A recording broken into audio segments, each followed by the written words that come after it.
Good morning. आज ether पढ़ना है आपको। एल्कोहल और फिनाल हो गया है। ये बहुत इम्पॉर्टेंट है। इस एल्कोहल फिनाल ईथर से कुछ न कुछ आता रहता है हर साल। पहले समझते ईथर। ईथर डिफिनीशन लिख लीजिए।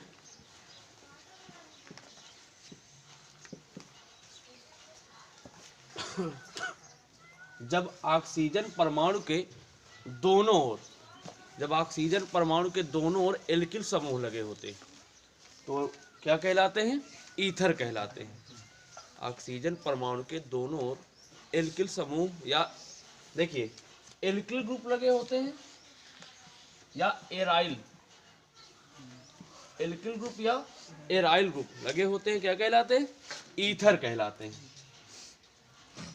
जैसे डिफिनीशन आप लोग लिख लीजिएगा। जब ऑक्सीजन परमाणु के दोनों ओर एल्किल ग्रुप या एराइल ग्रुप लगे होते हैं तो ईथर कहलाते हैं। जैसे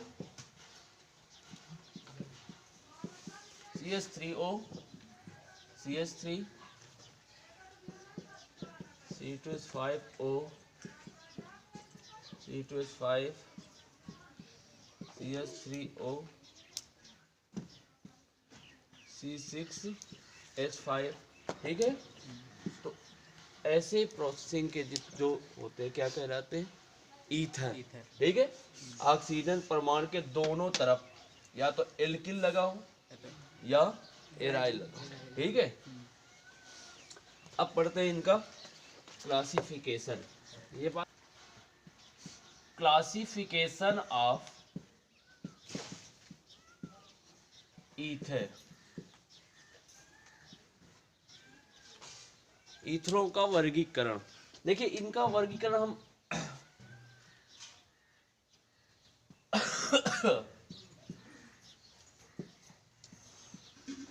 सममित ईथर,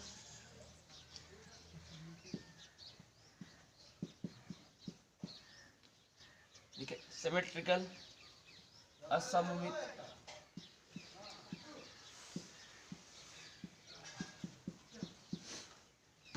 एलिफैटिक,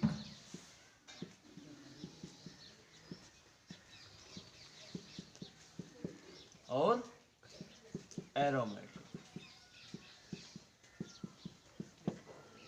बात समझ में आई? इसी में समझ लीजिए, हम ज्यादा क्यों। देखो पहले हम समझते हैं सिमेट्रिकल ईथर यानी सममित ईथर क्या होता है। देखिए जब ऑक्सीजन परमाणु के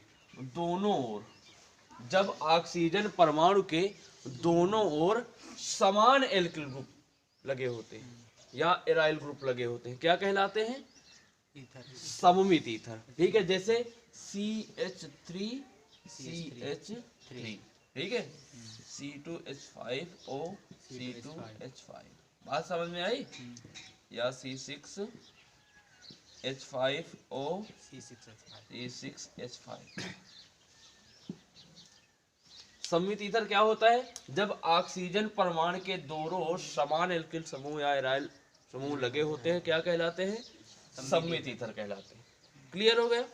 जैसे ये अब सेम इसी का अपोजिट होगा। जब ऑक्सीजन परमाणु के दोनों तरफ अलग अलग यानी भिन्न भिन्न एल्किल ग्रुप या एराइल ग्रुप हो, जैसे CH3O C2H5 C2H5O CH3। ठीक है, C6H5O C2H5। आई बात समझ में? तो ये क्या कहलाएंगे? असममित ईथर। एलिफैटिक ईथर क्या होते हैं? एलिफैटिक ईथर और एरोमेटिक ईथर समझ लीजिए। एलिफैटिक ईथर क्या होते हैं? जब ऑक्सीजन परमाणु के दोनों तरफ कैसे हो,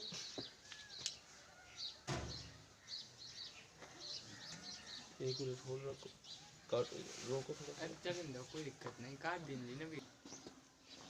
अब एलिफैटिक ईथर, ठीक है, एलिफैटिक क्या होते हैं?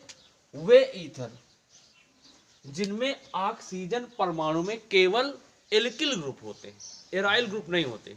ठीक है, वे ईथर जिनमें ऑक्सीजन परमाणु में केवल क्या होते हैं, एल्किल ग्रुप, एराइल ग्रुप नहीं होते, को क्या कहलाते हैं, एलिफैटिक ईथर। लिख लिया करो, ठीक है, थ्योरी जरूर लिख लो। हम बोल रहे हैं वे ईथर जिनमें ऑक्सीजन परमाणु में केवल क्या होते हैं, एल्किल ग्रुप, ठीक है, एराइल ग्रुप नहीं होते, वो कहलाते हैं एलिफैटिक ईथर। जैसे CH3O, CH3, C2H5O, CH3, ठीक है, ये सब क्या कहलाएंगे, एलिफैटिक। अब आ जाओ एरोमेटिक। एरोमेटिक ईथर क्या होते हैं, वे ईथर, समझ लीजिए, वे ईथर जिनमें ऑक्सीजन परमाणु में कम से कम एक एराइल ग्रुप अवश्य होगा, एक एराइल ग्रुप अवश्य होगा, क्या कहलाएगा, एरोमेटिक ईथर। जैसे CH3, C6H5, ठीक है, या C6H5O, C6H, या तो दोनों तरफ हो सकता है, नहीं कम से कम एक तरफ एराइल ग्रुप जरूर होगा, तब कहलाएगा एरोमेटिक। इसमें क्या होगा, केवल एल्काइल ग्रुप होगा, एल्किल समूह होगा। इसमें क्या होगा, इसमें एरोमेटिक में एराइल ग्रुप भी अवश्य होगा, ठीक है। ये इंपॉर्टेंट है, बहुत पूछा जाता है, मैंने ज्यादा विस्तृत नहीं किया इसको, फिर से एक बार बता। ईथर क्या होता है, जिसमें ऑक्सीजन परमाणु के दोनों तरफ क्या होता है, एल्किल ग्रुप होता है, ईथर कहलाता है। तो क्लासिफिकेशन आप अगर ईथर देखते हैं तो हम उनको मेन ये है आपके दो, सिमेट्रिकल और असिमेट्रिकल, ठीक है। सममित ईथर जिनमें एल्किल समूह क्या होता है, समान होता है, वो क्या कहलाता है, सिमेट्रिकल, एल्किल या एराइल। और असमित क्या होता है, जिसमें एल्किल या एराइल क्या होता है, असमान, अलग अलग हो सकता है, क्या कहलाता है, असिमेट्रिकल। एलिफैटिक क्या होता है, वे ईथर जिनमें केवल एल्किल ग्रुप होता है, एराइल की अनुपस्थिति होती है, वो कहलाता है एलिफैटिक। और एरोमेटिक में क्या होता है, कम से कम एक तरफ ऑक्सीजन के एराइल ग्रुप अवश्य होगा, ठीक है। अगला हम पढ़ेंगे आइसोरिज्म। आइसोरिज्म ऑफ ईथर।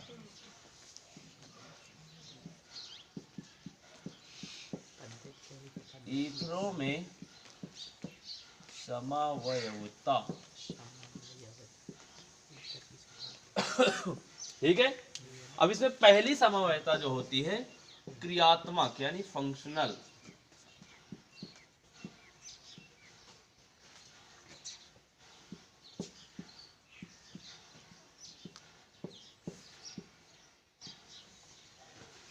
लिख सकते हैं फंक्शनल आइसोरिज्म, ठीक है। अब क्रियात्मक समवयवता क्या होती है, क्या होती है, हाँ कोई भी बोलो। क्रियात्मक समवयवता वो होती है जिसका अर्थ सूत्र समान रहता है लेकिन क्रियात्मक समूह बदल जाता है। देखो समवयवता का मेन मतलब ही यही होता है, ठीक है, जिसे जो आ जाए, चाहे प्लेस आ जाए यानी स्थान समवयवता आ जाए, मध्य समवयवता आ जाए, क्रियात्मक समवयवता आ जाए, ठीक है। तो इसमें क्या होता है फंक्शनल ग्रुप अणुसूत्र क्या होता है, सेम होता है। अणुसूत्र होगा समान, ठीक है। अणुसूत्र तो समान होता है, परंतु डिफरेंट किस में होता है, क्रियात्मक समूह में। हाँ क्रियात्मक समूह में।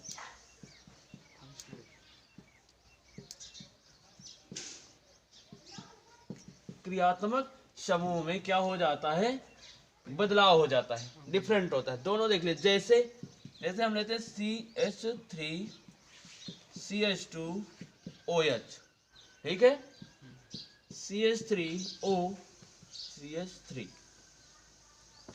अब अगर इसका हम अणुसूत्र देखें तो अणुसूत्र देखो, इसका कितना, C कितने इसमें, 2, H कितने हैं, 6 है, 6 हो गए, हाँ। और O एक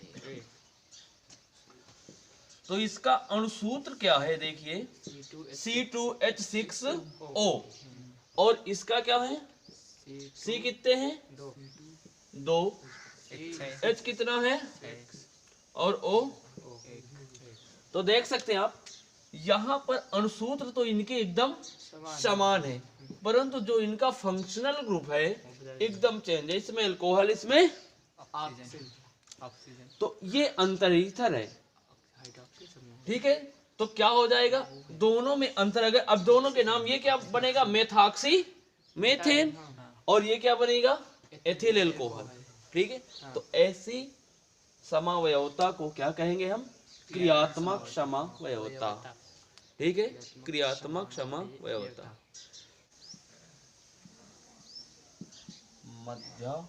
मध्यवयवता समाव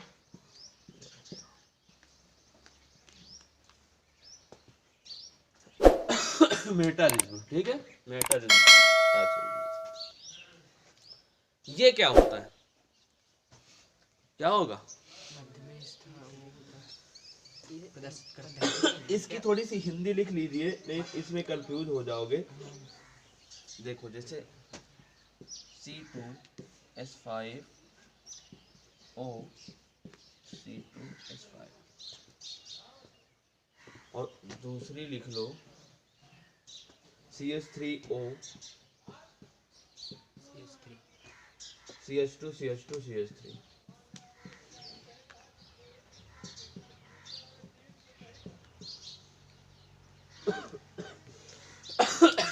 देखिए समझिए, सबसे पहले हम इसका क्या देखते हैं, अणुसूत्र। अणुसूत्र इसमें भी देख लीजिए।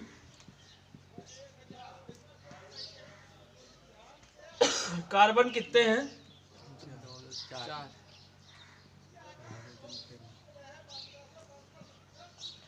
कार्बन कितने हैं, 4। हाइड्रोजन कितने हैं, 10। ये है इसका। इसका क्या है, कार्बन कितने हैं, 1 2 3 4, यानी कार्बन कितने हैं, 4। ऑक्सीजन कितने, 3 2 5 2 7 3 10। Oxygen, hydrogen. देखो समझिए, मध्यावयवता समावयवता क्या होती है, जिनमें क्या होता है, अणुसूत्र तो समान है, परंतु डिफरेंट क्या है, इसमें डिफरेंट क्या होता है, ऑक्सीजन परमाणु के, ऑक्सीजन परमाणु के, हाँ, अगल बगल वाला कार्बन क्या होगा, में अंतर होता है, अलग अलग कार्बनों की संख्या होती है। जैसे देखिए इसमें जो है, इसका जो अगर लेफ्ट देखेंगे, इसमें कार्बनों की संख्या कितनी है, 2, और इधर कार्बनों की संख्या क्या होती है, 1। ऐसी समावयवता कहलाती है मध्यावयवता। आई बात समझ में, ये दोनों में क्लियर। आज इतना ही, और बढ़ा दें, इसके बाद देखिए फिर डालिए ईथरो का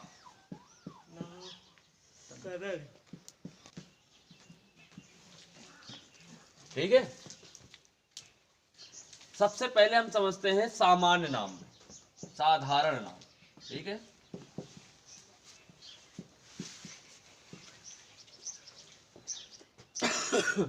इसमें क्या करते हैं, सामान्य नाम में क्या करते हैं हम, एल्कोइल लिखते हैं। ठीक है, और A B C के अनुसार उनका एथिल मेथिल प्रोपिल, ठीक है, कौन पहले है वो लिख देते हैं। जैसे ये ऐसे समझ में आएगा, जैसे CH3O CH3।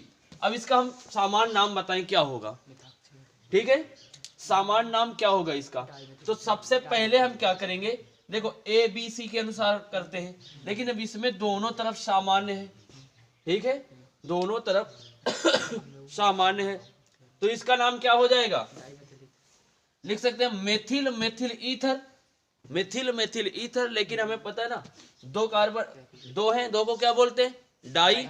तो क्या नाम हो जाए इसका, डाई मेथिल ईथर। ठीक है, अच्छा CH3O C2H5, इसका सामान्य नाम क्या होगा, अब देखिए यहाँ पर समझने की बात है, लड़के कंफ्यूज हो जाते हैं ना कि मेथिल पहले लगाएं कि पहले एथिल लगाएं। तो यहाँ पर हम ABCD के अनुसार लगते हैं। अल्फाबेट में जो पहले आता हो, कौन आता है पहले, मेथिल का मतलब M से शुरू होगा, एथिल का मतलब E से शुरू होगा। तो पहले M आता है कि पहले E, पहले E। तो इसका नाम क्या हो जाएगा, ethyl Mithil ether, ethyl methyl ether. ठीक है, चलिए इसका बताइए C2H5O C2H5, इसका क्या होगा? Die ethyl ether. क्या होगा? Die ethyl ether. Die ethyl ether. बात समझ में आया? सामान्य नाम। इसी तरह कितना भी आ जाए, डाइप्रोपिल, ठीक है, पेंटिल। हम केवल देखेंगे क्या, हम ये देखते हैं कि कौन सा एल्काइल या एराइल ग्रुप है, और उन पर हम ABCD यानी अल्फाबेट के अनुसार लगा देंगे कि हमें कौन सा पहले लिखना है, ठीक है। बात समझ में आई? वाह। अब आइए IUPAC।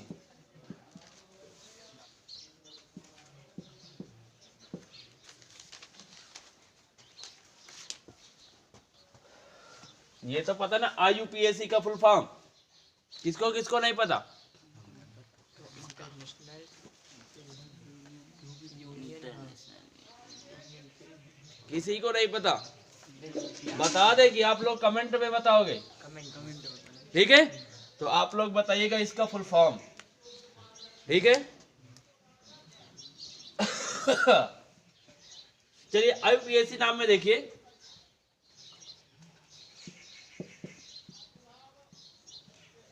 एल्कॉक्सी, ठीक है। International union pure applied chemistry. देखो हम IUPAC में क्या लिखते हैं, सबसे जो कम हो कार्बन, जिनमें कार्बनों की संख्या कम हो, उनमें क्या जोड़ते हैं? एल्कॉक्सी। और जिनमें कार्बनों की संख्या क्या हो? अधिक हो, उनमें क्या जोड़ देते हैं? एल्केन। अब इनको समझिए, IUPAC नाम फिर से इसको समझ लीजिए। IUPAC नाम में हम एल्कॉक्सी जोड़ते हैं, वो किधर जोड़ते हैं? जिधर कार्बनों की संख्या कम होती है। और एल्केन किधर जोड़ते हैं? जिधर अधिक हो, जैसे CH3O CH3। अब इसका हमें IUPAC नाम बताना है, तो सबसे पहले हम ये देखें कि कार्बन की संख्या किधर है, कम है और किधर अधिक। तो इसमें क्या है? समान है, तो चाहे जिधर कर देते हैं, चलो हम इसी को ले लिया। तो जब इसमें एल्कॉक्सी जोड़ेंगे तो ये है मेथिल, ठीक है, यानी मेथिल। और मेथिल में जब एल्कॉक्सी जोड़ेंगे तो क्या बनेगा? मेथॉक्सी। और ये कितना कार्बन है? एक। और एक कार्बन को क्या कहते हैं? मेथ। और मेथ में क्या जोड़ना है? एन, यानी एल्केनो का अनुलग्न क्या होता है? एन। तो ये क्या बन जाएगा? मेथॉक्सी, ठीक है। इसको इंग्लिश में लिखना थोड़ा सा, ठीक है, मेथॉक्सी मेथिल। हो रहा है क्या?